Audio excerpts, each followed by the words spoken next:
have an historic class of women governors right now. So I started the DGA in 2015, and that's a time when we had more governors named John than we had women. And we all in this room know that there are more obstacles for women seeking executive office than their male counterparts. And at the DGA, we saw this gap in leadership at the state executive level, and we said, let's do something about it. So in 2018, we started the DGA Women Governors Fund, which is the only entity that exists in the Democratic Party solely committed to electing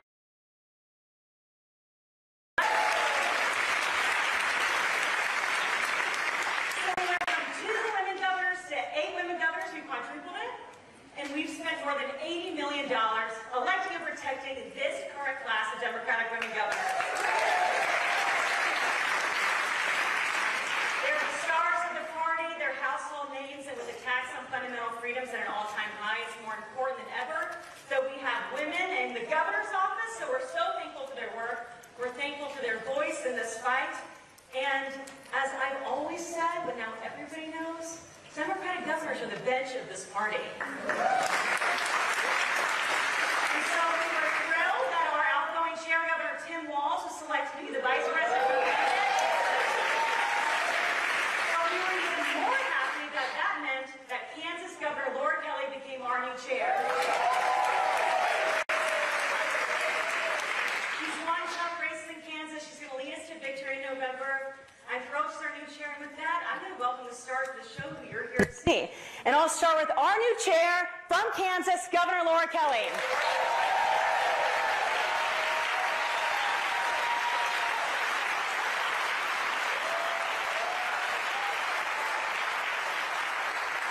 Next up, we have the new chair of our Women Governors Fund. When she became chair in December, we've raised millions of dollars into this fund. She's from Massachusetts. It's Governor Maura Healey.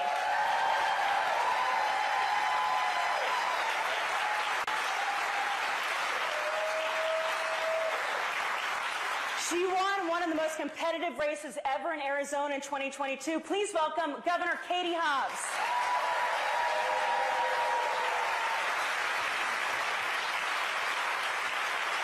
She's the first woman governor per state from Maine, Governor Janet Mills.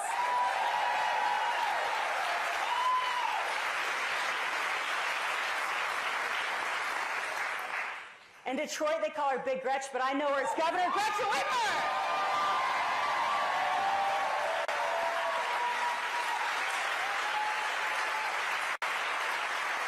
She crushed it on stage last night from New Mexico. Bring out Governor Lujan, Grisham.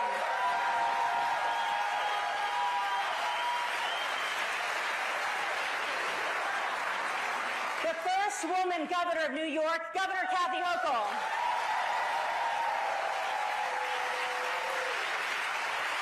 And all the way from the West Coast, from Oregon, welcome Governor Kotek.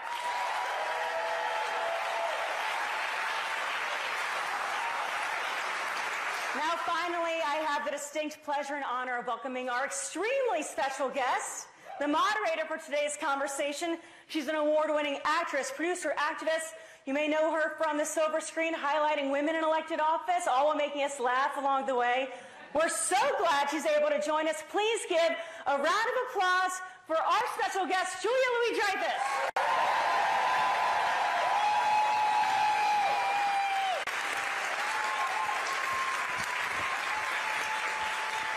All right. Hello. Thank you for that warm reception, and welcome one and all to the DGA Women Governors Forum. This is so cool. We are very honored to have 8 highly intelligent, highly capable women leaders for the 21st century with us, or what J.D. Vance might call a coven of semi-menstruating witches. Yeah.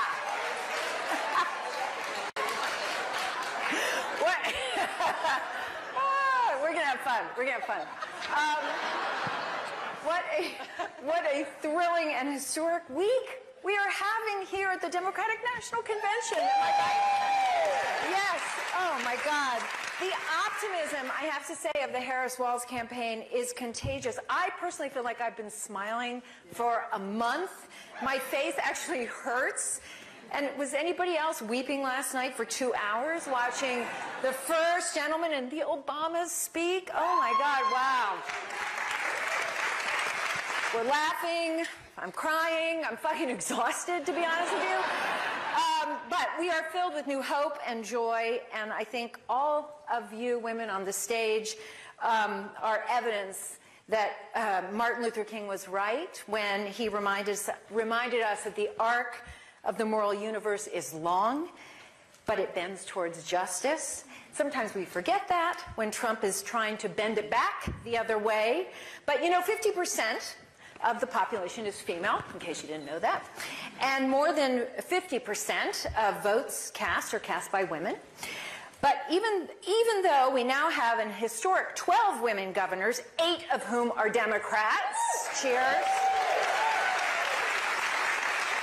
there's still only 25% of our governors and 0% of our presidents who are women. So you ladies and Kamala Harris are truly the tip of the spear to change that. And thank you so much to the DGA and the DGA Women's Governors Fund for getting us together to shine a light on all of you, which is what we're going to do. Now, I do want to start by saying that I am not a pundit. I am not a journalist, so this is going to just be a conversation. And I want you all to think of me today as a cheerleader and a friend and, of course, an award-winning actress, first and foremost. So, yeah, exactly. No acting in politics. So, so let's go around and everyone, I would like to ask everyone if you know what your state flower is, and that is the only gotcha question of the day. I wrote them all down in case you forget what your flower is under this pressure. It's intense pressure. I know we all feel it. But let's just go around. Does everybody know? Yeah. Yeah, hit it. Go. Governor I don't, but the Kotek. state bird is the meadowlark, sorry. The rose. Yeah. Very the yucca flower. Yes. The orange beryl. Yep. Did you make that up? That's what we say. I'm fixing the damn roads, Janet.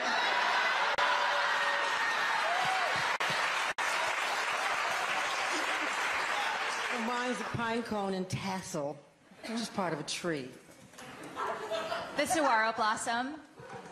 The mayflower. She's looking. She made it up? No, she didn't. Is there really a mayflower? It's also called the trailing arbutus. Not that we're picking hairs here, but okay. Which is why I went with the mayflower. The sunflower, of course. Yay. So you guys have all been in office for a while. Is there something that you wished that you had known on day one that you know now? Does anybody want to chime in on that? I'm going to have specific questions for each of you as we go along, but does anybody want to have a thought on that? Or do you pretty much, you knew it when you got in? And no? Well, I ran on knowing everything. She did. She got reelected because there's still more to learn. But I think the one thing I wish I had known is how much I was going to have to increase my patience level. Because you know, getting things done in state government and through the governor's office, it just is a very tedious, sometimes frustrating process. And I think I was a little pushy at the beginning because I was expecting I'm the governor, you just do it, for God's sake. And so patience is something I wish I had known I was going to need more of. Mm-hmm. That's a good answer. Yes, go ahead. It turns out you really do need a Gary. I want a Gary.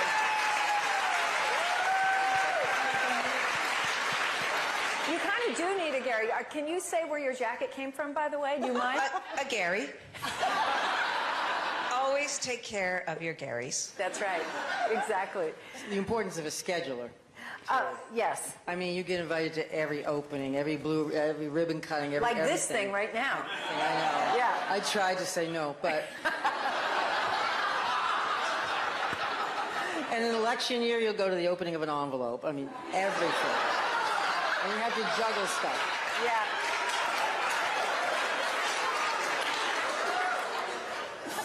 Janet, you guys are celebrating opening of envelopes. I knew there was something very special about Maine. Yeah, some places we still use envelopes.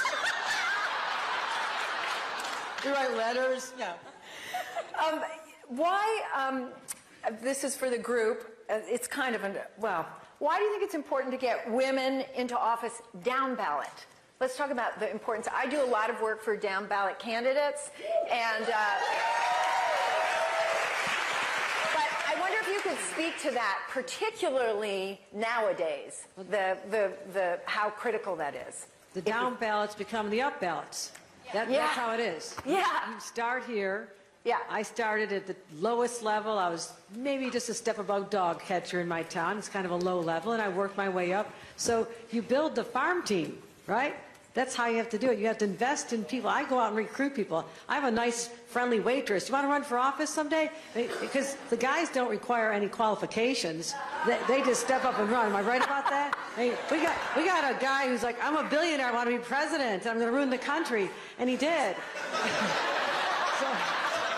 So I just want to say, women should not have to have the greatest resume in the world to start getting into the game. School board, town board. Wow. That's where the next talent's coming from. So thank you for your efforts to help those women get elected as well. Plus, critical decisions get made down ballot. And given that we have an incredible expert at free and fair elections as a governor of a very critical state in Arizona, we need women elected up and down the ballot to make sure that every critical decision that affects our lives is being done the way that it ought to be done, so that it's fair and equal and, quite frankly, effective. It really is about building the bench. I wouldn't be here as governor if I hadn't been in the legislature. I wouldn't have been in a position to run for Secretary of State, and certainly not governor. And just look at our next president. She started as a DA. Down ballot races are critical. Right.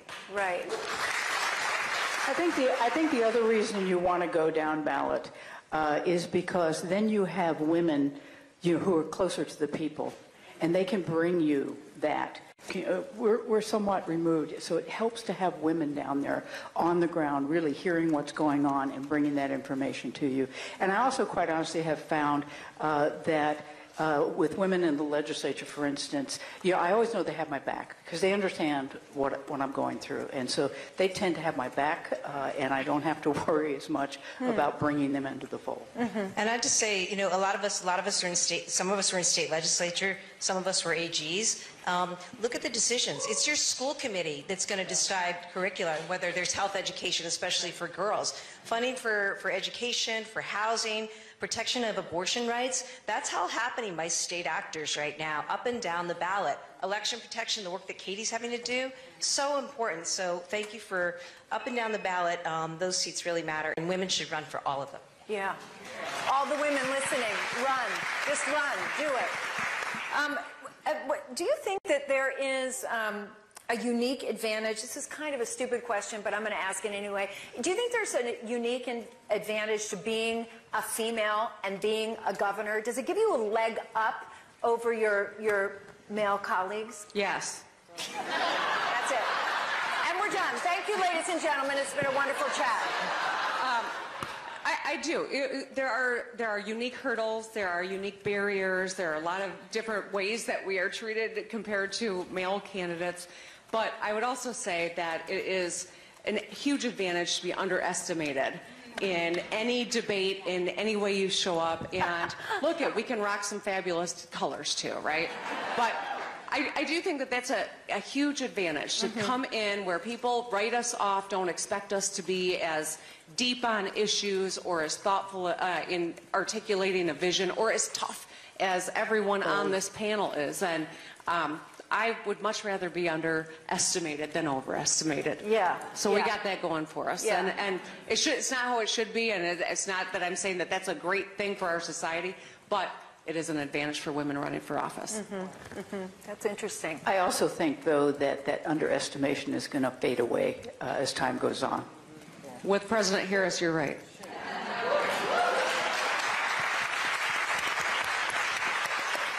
Okay, so I'm going to get into some specific governor question type things. Yeah, get ready. Fasten your seatbelts. Thought the flower was hard. Governor Kelly, congratulations. So you just became the chair of the DGA. When your predecessor, Governor Walz, was chosen to be the VP candidate, which we're so excited about. So not only are you the new chair of the DGA, but you're also the twice elected Democratic governor of a red state. What the hell? What is something you've been able to get done in your state that you wish more people were aware of? And I will get to that in a second, but, you know, I've got to say, as chair of the DGA, Yes. you know, that, you know, behind these 8 fabulous women is another fabulous woman who was just on the stage before, Megan Meehan Draper.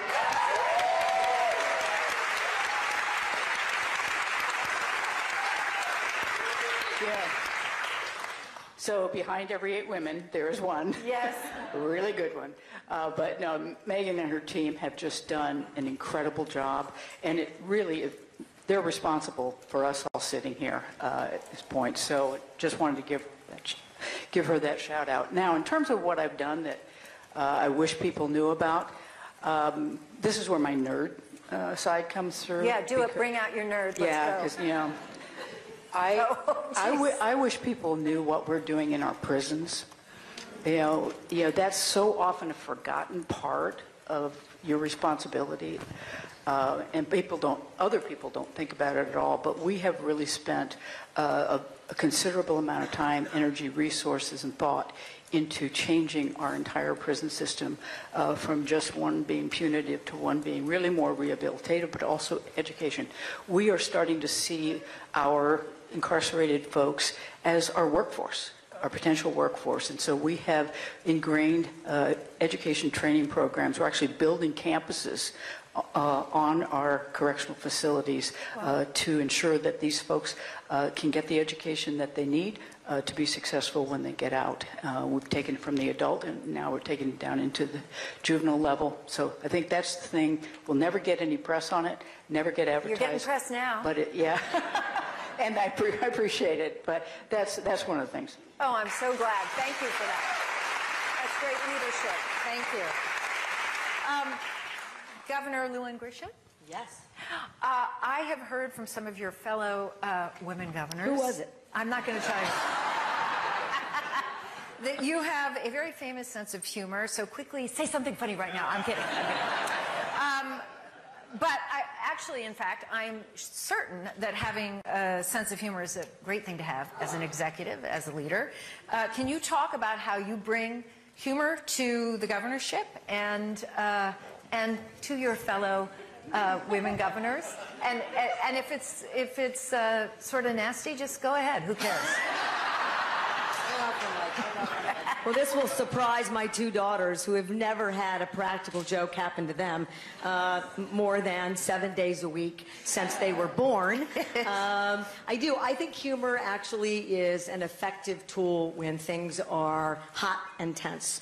And so I come at it naturally. I can't help it, but I really am a bit of a practical joker. And these guys all know. And so they tread lightly, except that Maura Healey decided not to tread lightly, and I just want her to be on notice. But one of my more famous pranks is I took all the furniture out of a congressional member's office and laid sod, and then put all of his furniture back on live grass. No. Yes. And my chief of staff has a door that I can lock. It adjoins our offices. Yeah. And you can lock it from my side, but he can't lock me out. So he's having meetings, and I just jump in there and scream. And, you know, it's unsettling.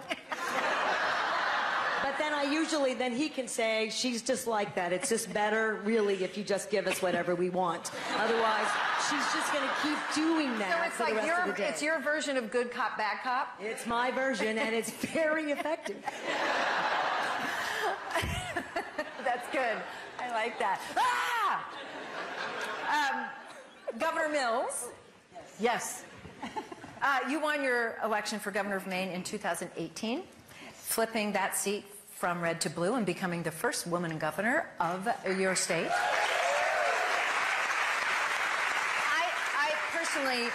I absolutely love Maine. And I live in California, and I love California too. Yeah, come on, let's go.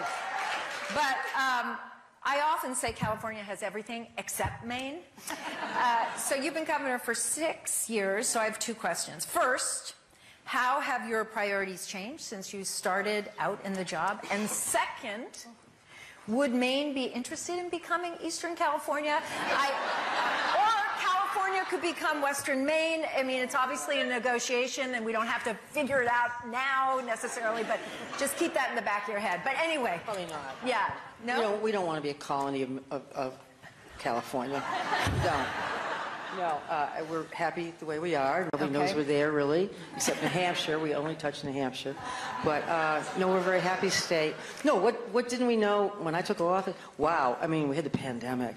Yeah. Which was pretty much of a shocker. And, nobody runs for governor thinking, oh, someday I'm going to just cancel 4th of July parades and Labor Day picnics and funerals and weddings and graduations and close all the bars. Nobody does that. Nobody thinks that.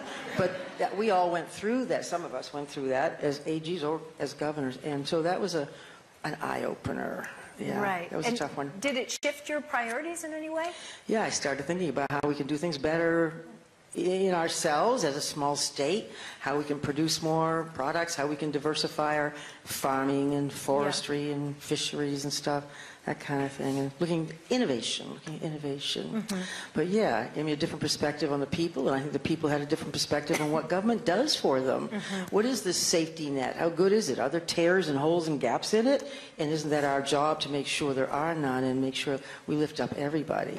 So Great. Governor Hobbs? Yes, hello. In addition to being governor, you're also a super athlete, right? I wouldn't say super. Well, excuse me, haven't you competed in an Iron Woman race? Yeah. oh my God. So you don't think that's super? No, use your thing. First of all, she said, that's not super. It's an Iron Woman. What's happening? I think you're crazy. You're crazy. How many calories do you have to eat to get that done? Do you have to... A lot. Here, use your microphone. Oh, a lot. Does being a super athlete, and I say you are a super athlete, does that help you battle your Republican legislature and get things done for the people of Arizona? Actually, I really mean that as a serious question, because I think that kind of discipline, for real, can translate to extraordinary leadership. Can you talk about that connection in any way? Yeah, absolutely. And I would say, for me, it's not really about preparing to fight the legislature. I think for all of us, governing is about working together, whether we have legislative majorities or not. We were elected to get things done and deliver for our constituents. And so I have to, every day, work with the Republican majority in the legislature to do that, whether we agree on all the issues or not. And I think that what any kind of athletic training, whether I'm training for an event or just going for a run, is the thing that I need to stay focused and to remind myself every day why I do what I do and why I ran for governor, and being able to take those grudges from the horrible indicted fake electors that I have to deal with in the legislature and work with them to achieve something like water security in our state. And for me, that's about the kind of training that it takes to do a intense race like an Ironman or a marathon or whatever, or if I'm just doing it to keep in shape and keep healthy. Great, fantastic. I mean, it is. I'm in awe. Iron Woman and then governor. What the hell? So, Governor Healey, you're an athlete too. You played professional basketball, right? Wow. By the way, one of my kids, Charlie, he played Big Ten basketball right here in Chicago at Northwestern University. And it was formative for him, honestly. But unlike Governor Hobbs and her triathlons, basketball is a team sport. Do you think that that has a role in making you the leader that you are today? And do you think that my son will one day be the governor of Massachusetts? I mean, and that last question is a very serious question, and please do not dodge I mean, I don't know if we're going to let a man serve going forward, but I'm sure Charlie would be great. You know, obviously I'm a point guard, right, which is all you can be when you grow to be 5'4". So that made me a little bossy. You're a giant. You would have been so good, Michelle. I know. 3-on-3 next Olympics. It's the new game this year. So I was a point guard. I'm a little bossy. Love basketball. It is a team game. And I think one thing I love about this team is different states, you know, different callings brought us here, but we are such a team. And I think this party is an unbelievable team. That's what you've seen on display all week, right? Yeah. And, you know, everybody's got their role and their position to play. It definitely makes you tough. I think when you come through and you play competitive sports, but so for me it's been a huge asset. And as a point guard, and a nod to my colleagues here, it's never about points scored, though you're always on offense. You're always pressing, right? But the greatest statistic is the assist. And these women and Democratic governors deliver in spades day after day for people in their state. What a phenomenal answer. Yeah, really nice. Wow. Governor Whitmer, congratulations on your recent New York Times bestseller, True Gretchen, which I loved, and I read it on the plane on the way here. There is a favorite quote of mine is in the book, and I pulled it out. It's a portion of a speech you made in 2023 when you signed the Reproductive Health Act into law after a 10-year fight.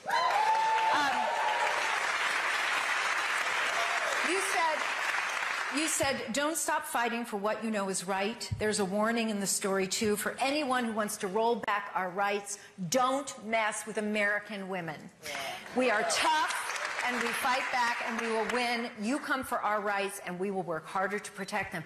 How great is that? I love that. I love it. Thank you. Your book is funny. It's lighthearted, but you've dealt with some really serious stuff as governor, as all these governors have, but specifically for you, a pandemic, an assassination attempt, climate disasters in your state.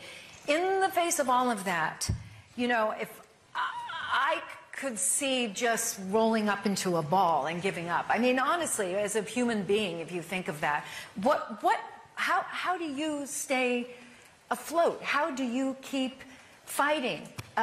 Fighting the good fight under those circumstances, really? Well, thank you. First, I'm so glad you liked the book. I'm happy about that. I tried to make it funny enough and short enough that people would actually read, even I would read something like that. So, thank you.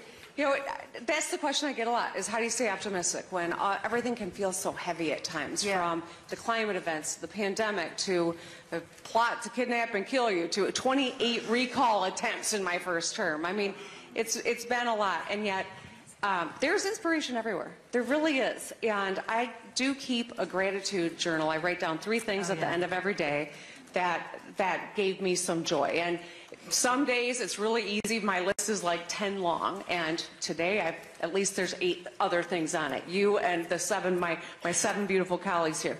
But even on the hardest day, there's something there. And, you know, when we've had shootings that also have been some of the most trying times, or, you know, any of these events, sitting down and doing that is really helpful. It keeps me focused and keeps me happy. And some days it is just my dog and my bed and tequila. But most days it's because I didn't hide under my covers. I went out and engaged with people. And we had a flood in Midland, Michigan, and I had to survey the damage. And it was in the middle of the pandemic. We had to evacuate 10,000 people in the middle of the night, in the middle of the pandemic. And I thought, I don't know how much more of this I could take. So I had to go and tour it.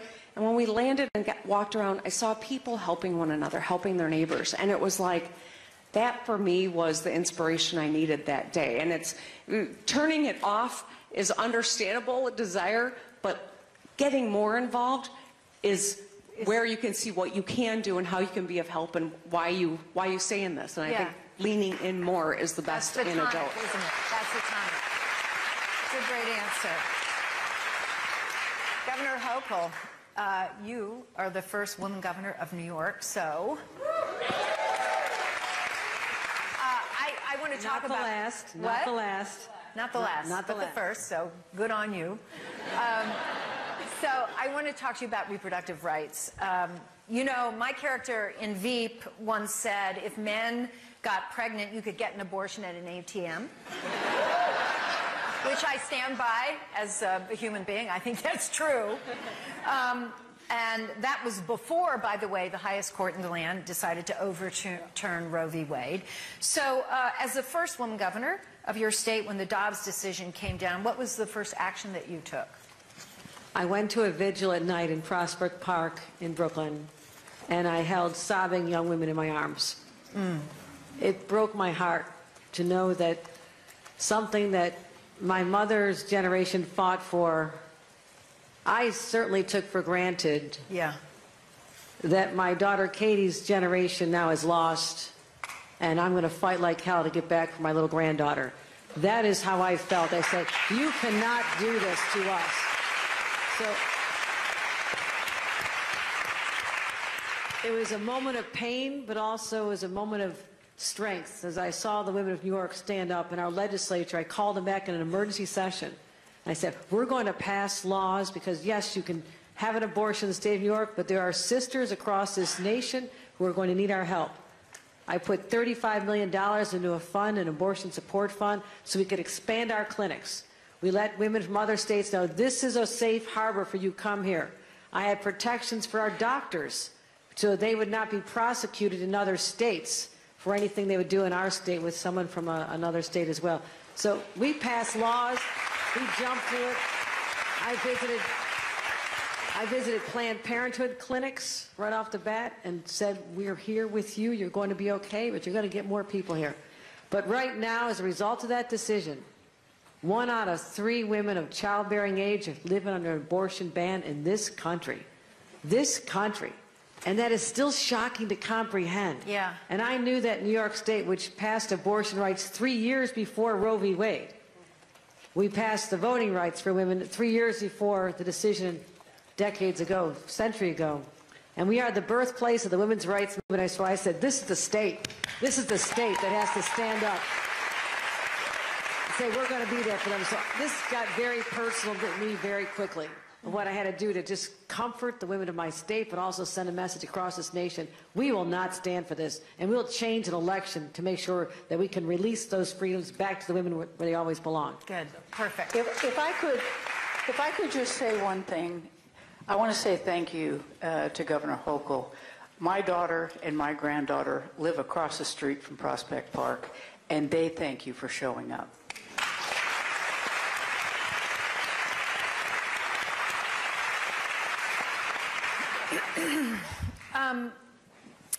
Governor Kotek? Yes. On your election, I want to first congratulate you on your election in 2022. Before you were governor, you were Oregon's longest-serving Speaker of the House, which is incredibly cool. I'm guessing you had to tell a lot of men what to do. That must have been fun. All the time. Yeah. All the time. Can I apply for a position like that? Sometimes men like to be led. It's okay. Can you recall the first time you were the only woman in the room or the only woman in a decision-making setting? And what was that realization like? What was that? Talk about that. Oh, lots of those moments. First, when I became speaker, all the other leadership at the time was male. Mm-hmm. And you notice when you're the only one in the room, I felt like every day people weren't in the room except for me. Oh, really? People who were like, what do the women think about this? you're having this lovely conversation, but what does it mean for real people? And I think we've all experienced that a little bit, being the women in the room. And the good thing is we've changed that. Yeah. My caucus leaders, we now have another woman speaker. I mean, things have changed, and it takes all of us. Your earlier question about down ballot in the pipeline, what I think we have all realized is, like, I need a few more women in this room, and we are doing it every single day by modeling best behavior and showing what is possible and getting more women in the room. But you definitely feel when that sense of there are people out here that matter, and this isn't a game. And I think women get that more than the men do sometimes. Good.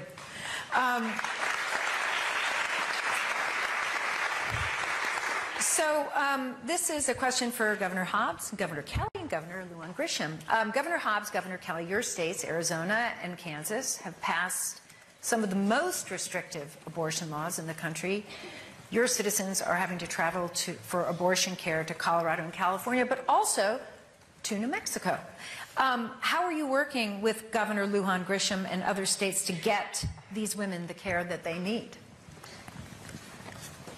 I'll take that. So we started by passing or issuing an executive order to protect patients and providers from prosecution for seeking care out of state. So that was really critical. We also made contraception available over the counter, important thing for people to have access to.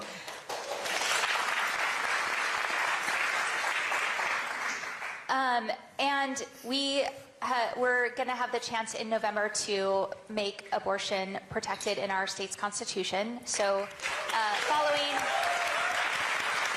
Kansas's great lead, which was the first state to protect abortion rights after Dobbs.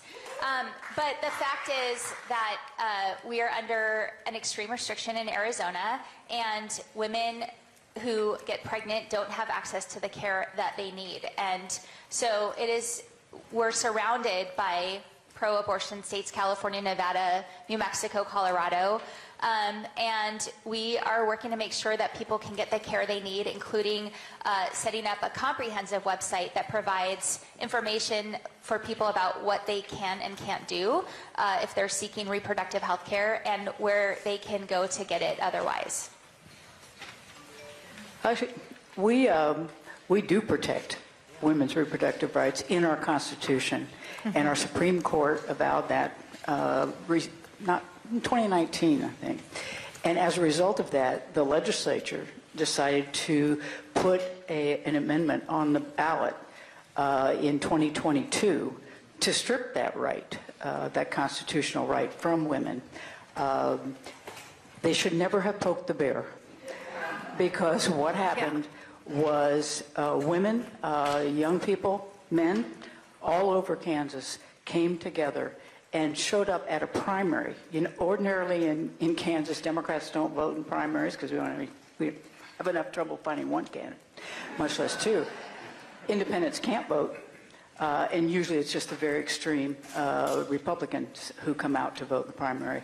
Not this time. We had record turnout, and 60% of Kansans validated a woman's right to privacy and reproductive rights.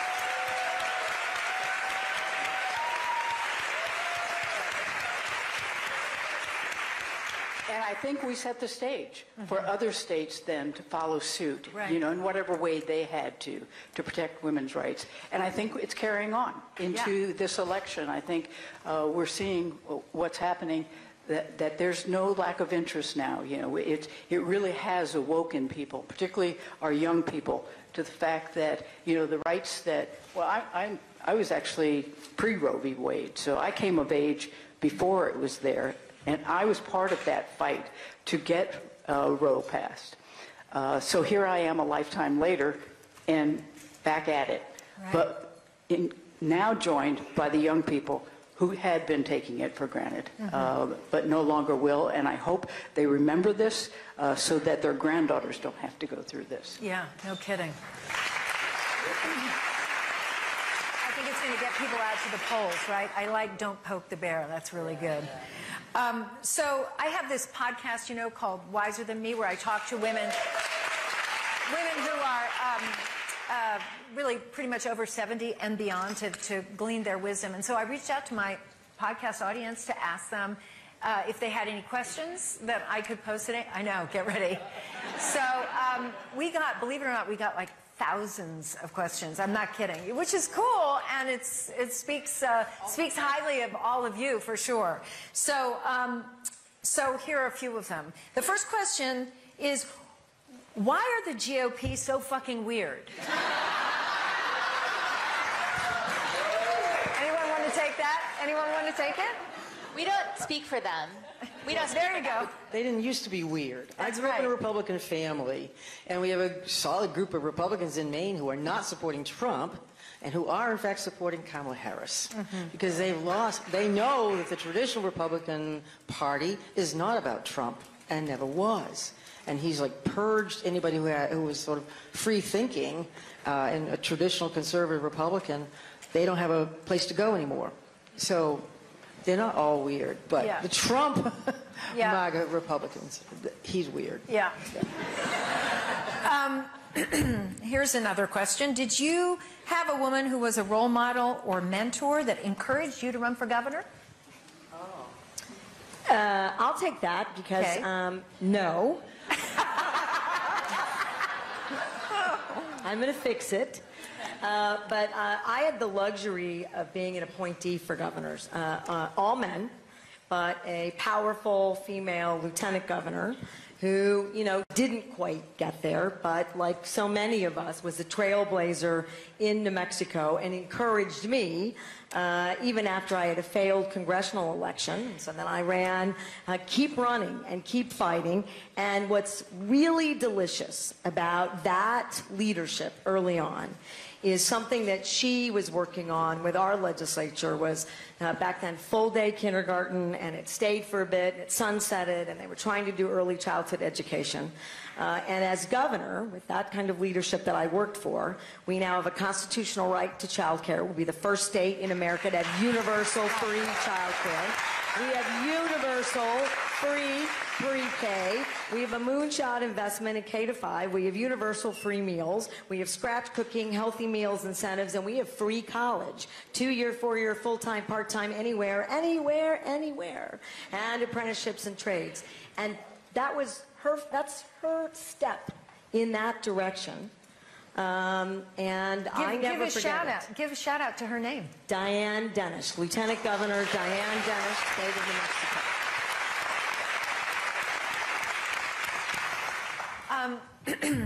Next one is, hi, Governor Healey, we love you, from Boston person.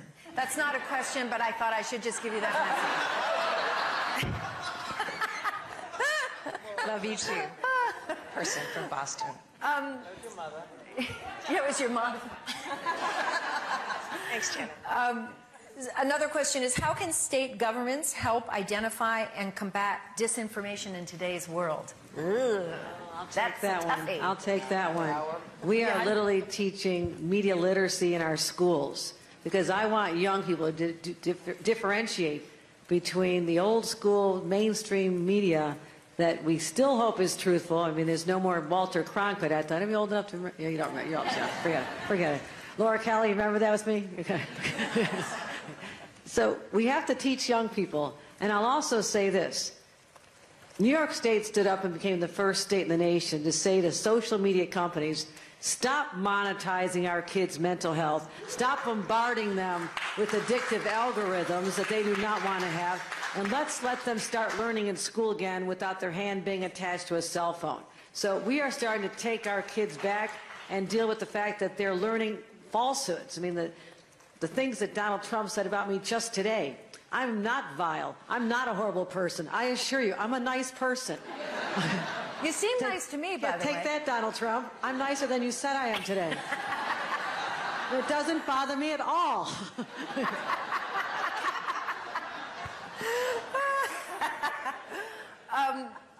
We had two conflicting questions. I thought this was interesting. Is it a brat summer? And please, please don't mention brat summer. So I've made the decision to just go with question 2. what are you doing to ensure that your state's 2024 election will be certified without interference and that election workers will be safe? We have a little experience with that in Arizona. So I feel very fortunate being the governor after having served as Secretary of State during a somewhat contentious election.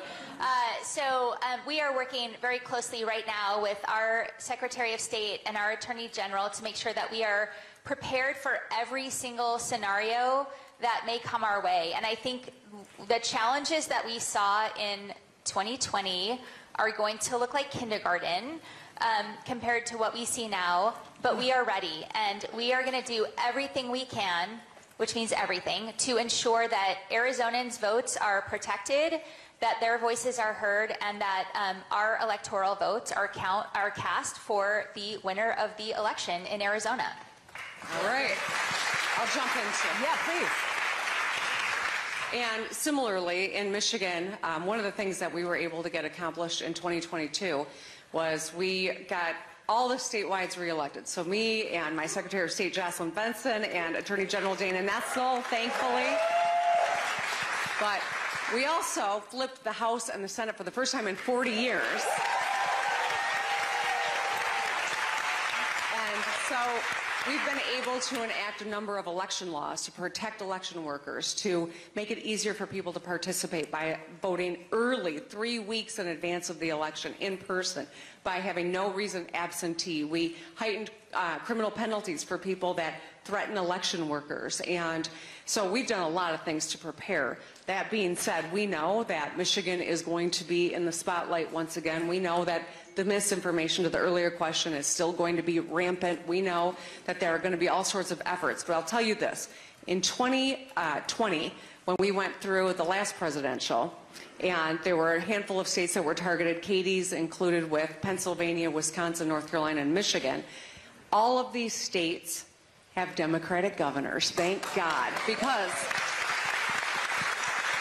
we will use every tool and power that we have to ensure that we get these votes in, we get them counted, and we get them certified without interference from others. And had any of our opponents been in these chairs, God forbid Carrie Lake would be governor of Arizona right now, or any of Josh's opponent or Tony's opponent or mine either, I would be much more worried. That being said, we all have to be vigilant, we have to get ready, and we got to make sure we get our votes in as early as we can. Great. Great, thank you. I think we're getting close to being done, so I want to ask everyone here, in just a few words, what is your advice for Kamala Harris? Oh. Yeah, no kidding, right? Let Kamala be Kamala. Nice! Anybody else want to chime in? Don't take anything for granted. There's still a lot of work ahead of us, and we have not won, and we have to fight for every single vote.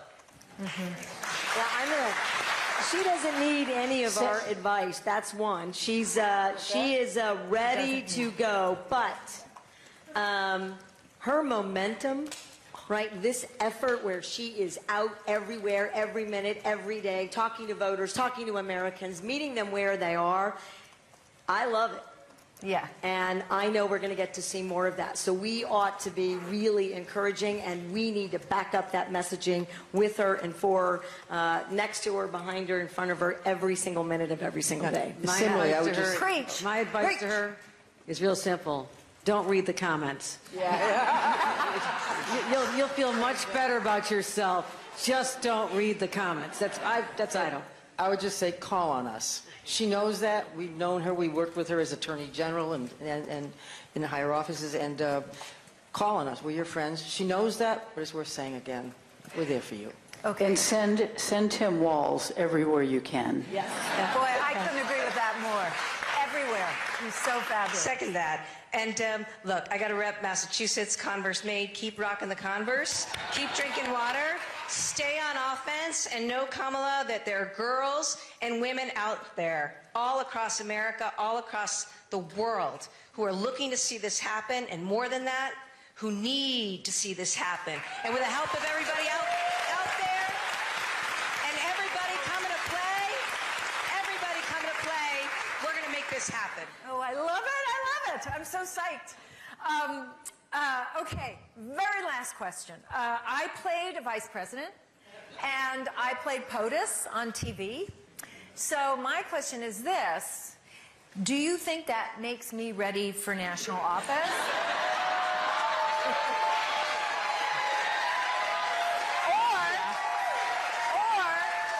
Or should I graduate from college and put in a few decades of real work, like you did? You think? Never mind, I know the answer. Are you running as a woman? Never. I'll never identify as a woman. No, I'm kidding. You're more qualified than Donald Trump. Don't worry about it.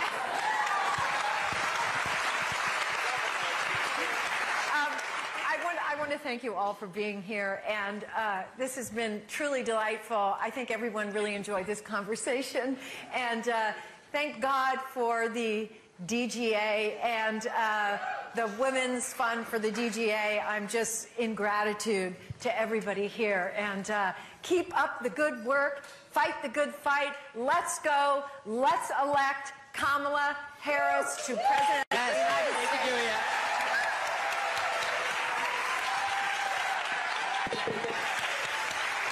Yeah.